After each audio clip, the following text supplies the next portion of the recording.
Welcome to this episode of Why We Plan. I'm John Brown, founder of BEI and the host of this podcast.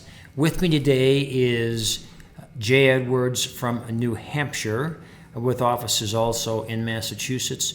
Jay is an experienced exit planner, does a lot of exit planning, and has a lot of good ideas for all of us. Welcome, Jay. Thanks. Glad to be here.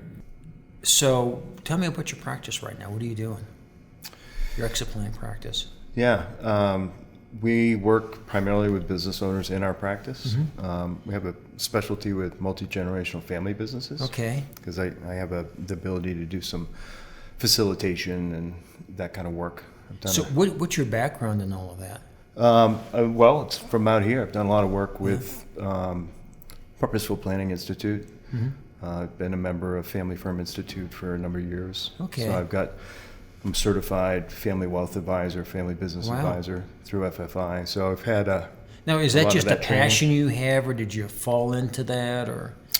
I think it's a passion. I think I found early on in my career that getting to the human side was really important with business owners. Yeah. I do a lot of work with business owners around family business systems. So we break apart the business, the ownership, and the family systems. Because a lot of times, what I say to clients is, you find yourself in this constant swirl where all those hats that you wear, they get blurred. And so we try to break the systems apart so that we can really start to examine what's the business look like, what's the family dynamics look like, and what's the ownership system look like. And you can start to see or create more clarity when you start to pull those systems apart. Treat them each individually. How do you fit, or how does exit planning fit into that family representation process? Well, there's, it's usually the biggest asset. In some cases, it's the only asset outside of a house or what have you. So, the big question is, to what extent is the family unit able to come into the business and succeed inside the business? So does it make sense now to transfer ownership to them? If not, is there insiders that are strong that can take over the business? And again, how does the family deal with that? Yeah. And then the third, obviously, is what's an outsider look like? Is this a case where nobody wants to take over the business, so let's cash out and then do something else with wealth? Right. Or if the family can't agree, maybe a third-party sale is the best alternative. You divide the money rather than somebody gets the business and somebody doesn't get the business. Yep. I've had a situation too where the father was like, I'm done, and when I'm done, I don't want anyone to have it. I don't want them to have to go through what I went to go through. Wow. And that was an interesting conversation. Yeah. So did they end up selling the business? No, they're still in that process, but his intention is to sell it to a third party at some point, probably in the next 7 to 10 years. Wow, that's unusual. It is, but he's had a lot of conversations with the kids, and they like working in the business, but they don't want to own it. So, and I don't know. They don't want to work as hard as dad, type of a thing. Yeah, I'm starting to see that too. Where there are kids that are in the business, but they don't have that entrepreneurial spirit that dad had when he started the business. And quite frankly, they want to have a life of retirement. Yeah. And by cashing out, they can take the cash and do what they want in retirement. How old are the kids? Oh, 30s? Yeah, late 30s. For a long time, people have been making statements, like the Gen X or the Gen Y, they don't work as hard, their interests are different, and they're trying to make this generational distinction. And I've always kind of fought against that. But I'm actually seeing that is pretty accurate a lot of the time. I'm just totally aside from exit planning, but I was just meeting with in-law of a next door neighbor of mine. She just moved into Colorado. She bought a professional practice, and she's like 33 or 34 years old. So I said, well, how are you going to build a practice and so on, even though you bought it? She said, well, I only want to work 4 hours a day, 4 days a week. That's her total life's ambition in owning this professional practice, and so she can probably make that work. Right. But I'm thinking, Boy, that's a lot different than other generations. Well, I heard, I heard a gentleman speak at a New Hampshire Charitable Foundation event, and he spoke about the difference of each generation and what they bring to the table, and it's no different than what we're seeing with these next generations. And they're young, and they'll create something. They'll create something, but there's each generation takes from their parents or from their grandparents, create their own value systems, their own beliefs. But then what happens, we see, is that the next generations somehow create off of that. But oftentimes there's a flow from prior generations.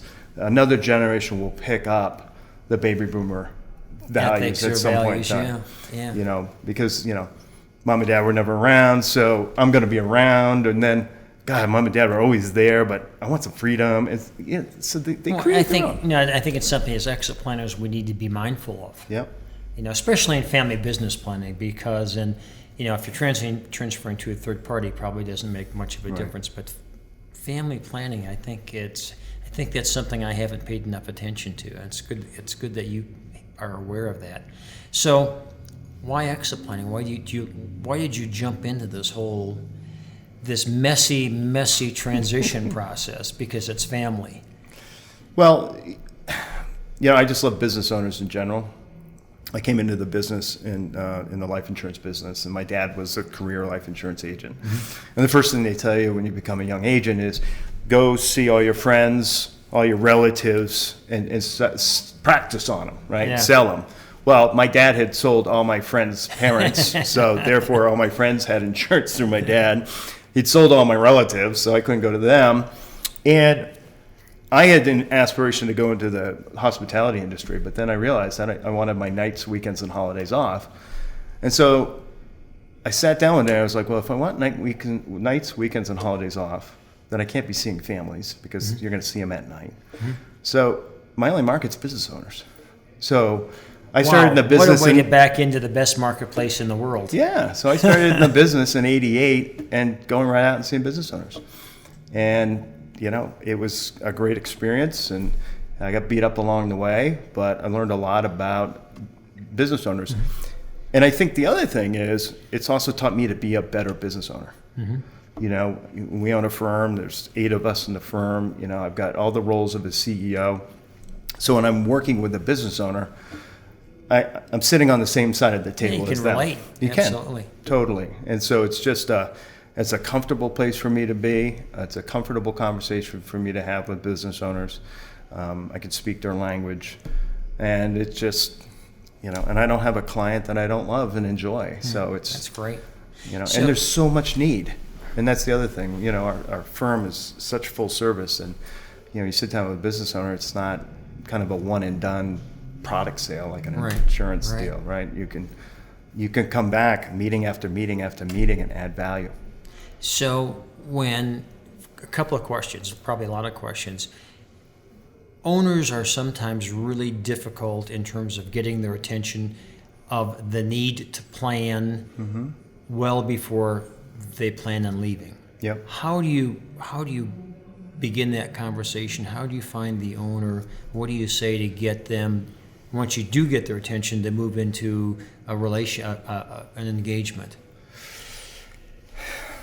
It really depends on the owner I'm with. They all have a different agenda. So, I try to get in and work with business owners on other areas other than exit planning. So we can do, we've got a 401k shop, we've got a group benefits shop, we do wealth management, we do estate planning. That's interesting, so I can get in the door on a lot of different aspects, and from there you can start the conversation. So what, you started this business, you got into this business, at some point you got to get out of the business. When's that going to happen? When would you like to get out? And from there you can start to build into that conversation. I try not to manufacture a need. I really try to ask the good questions that vet out what's really most important to them at that particular time, what matters most. What do those questions look like? When you're first meeting with them, let's say the first 15 minutes of talking to a prospective client, or maybe an actual client you've done a 401k with. Yeah, I just go with the flow. I don't have an elevator pitch. Yeah. Because every client's different. Right. I don't go in with any perceived message. I first try to just create some kind of relatability. Yeah. Some relatedness, and from there, I just feel the questions. Right. I think so it could be something as, well, I'll give you an example. So we went in on into a new client on a 401k case. One of my guys in my office brought us in. And as we were going through it and talking through kind of the 401k stuff, I just simply said, so the two of you guys now are new partners. And they're like, yeah, so we're going to be the new owners. And she commented that they're in the process of buying her dad out. Uh-huh. I said, oh, great. I said, so how long have you been in that process? And she's, well, it's taken us a long time, but we're just now kind of finishing stuff up. Mm-hmm. And I said, all right, so the two of you now are going to become partners. And she said, yeah. I said, well, have you done your buy-sell agreement? Well, no, we haven't gotten there yet. Yeah. I said, okay, so you haven't done any funding or anything in that area yet? Yeah. And she said, no. I said, well, let me ask you a question. What would happen if the two of you were clipped in a car accident tomorrow? Like, all of a sudden I started asking some disturbing questions. And our meeting, which was slated to be about 45 minutes, ended up being almost 2 hours. Yeah. So, that's kind of how I kind of just work my way into those types of conversations to see where they're going with things. So, long story, we're coming back to sit down and talk about, doing some advisory for Dad and for them and their new partnership moving forward. And so it's worked out great. Yeah.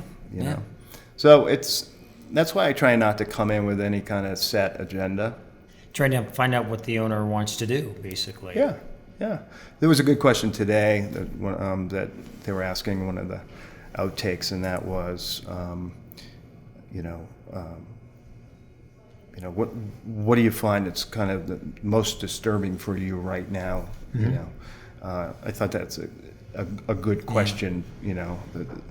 Those questions of what are you up to in life right now? What are you trying to create? I talk a lot in that kind of language with clients. Right. And there's an assessment a lot of our guys use that ask those types of questions, and some will be concerning to the owners, others won't be, but they'll have an idea then what is concerning to the owners. So that's what we've honed in on, trying to understand what that is and if we can help. So. Yeah, the big line I think I use the most is, you're here today and you've created what you've created. And then you've got goals or aspirations for something over here. And to the extent that there's a gap between where you are now and where you want to be, our job is to come in and help you bridge those gaps, solve those problems. Really is. And that's really I think the biggest explanation I typically come up with. That is the essence of the first part of the planning process. Yep. Is there a gap, whether it's money, whether it's talent, whether it's not understanding what my goals are? We'll figure that out, and that's where we focus a lot of our attention. Yep. So in your case with the two incoming partners, it would be, well, one of the gaps is business continuity now if something happens to one of them. Yep. Because that'd be a huge issue for them, yeah. The tool you were talking about, I use a lot.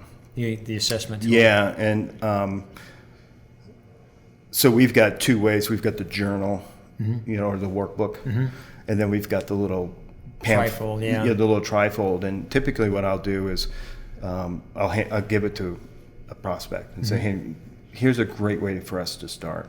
Just fill out these simple questions, and what we'll do is we'll create this report for you." Do you do that at the first meeting? Yeah. Okay. And then what that does is it gives us an idea of what things are on your mind that maybe you're not focused on because you're focused on something else, but the questions prompt you to go, oh, yeah, I really need to be doing that. Yeah. And it can kind of give us now a starting point to have a discussion as to how we solve some of these things. Yeah, so you're not a typical advisor who goes in, you've got something to tell the owner, that's what you're going to tell them. You have no idea of whether that's important to them or not. No. Instead of saying, okay, what's concerning to you? maybe, and once you find out, maybe you can help. You just see how we can address that issue. Yep. This is like, it should be client representation 101, but it's not how we as advisors have operated for a long time, especially an old lawyer like me. We've always thought, well, we have to come in and tell the owner what to do because we're the lawyer. We've gone to law school, and that's totally the wrong approach.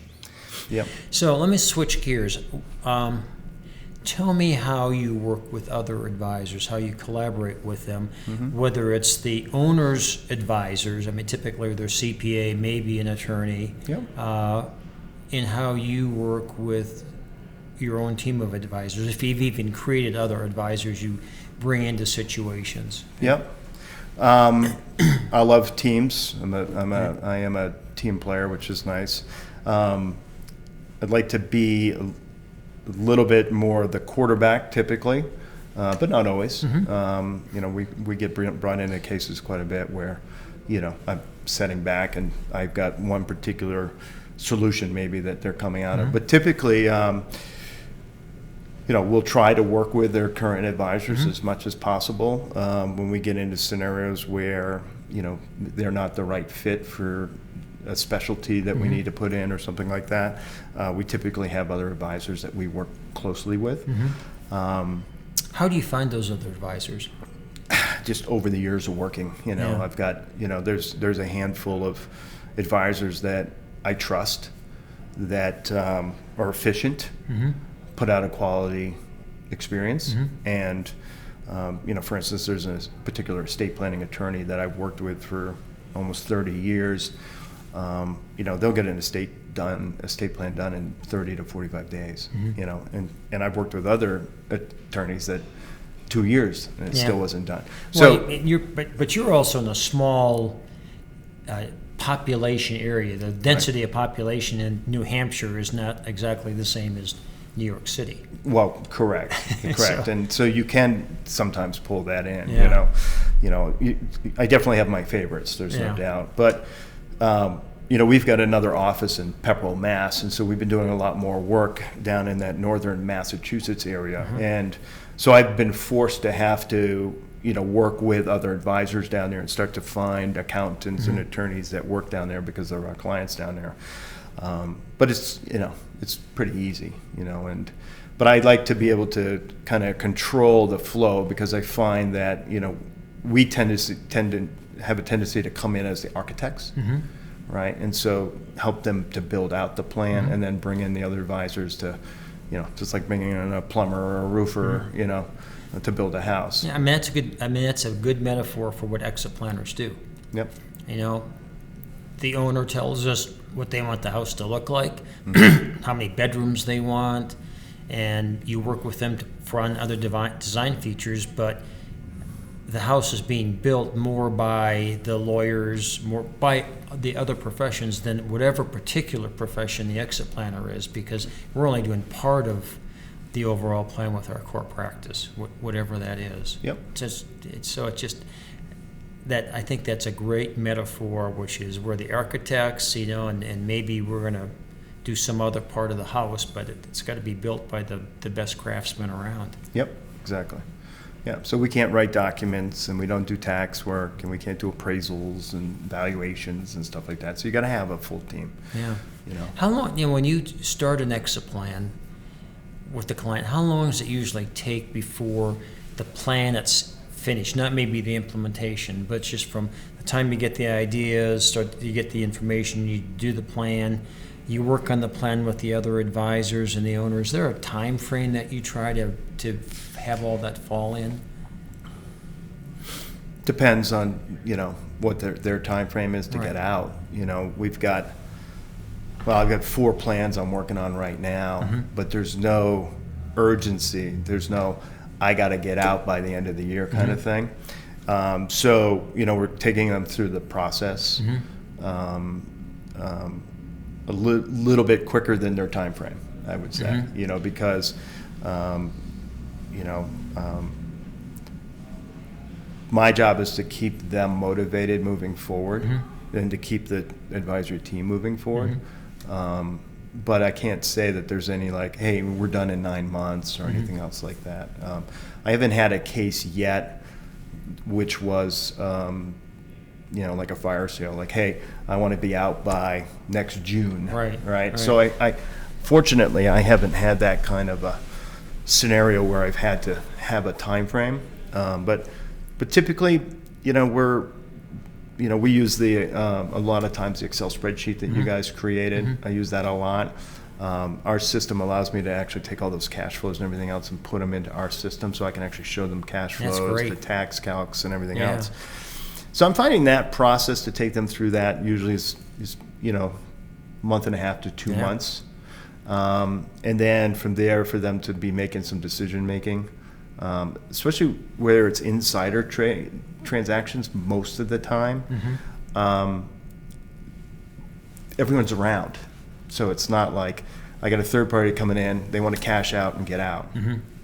That being said, I'm working with a client right now who's got 4 offers on the table and to sell out, and that process is probably taking, well, we've been into the process only a month, and she'll be out by the end of the year. So it's been, There's that's probably pretty not a quick. lot of planning work. It's just more of a tax planning effort, maybe. And There's some tax planning, some definite cash flow planning.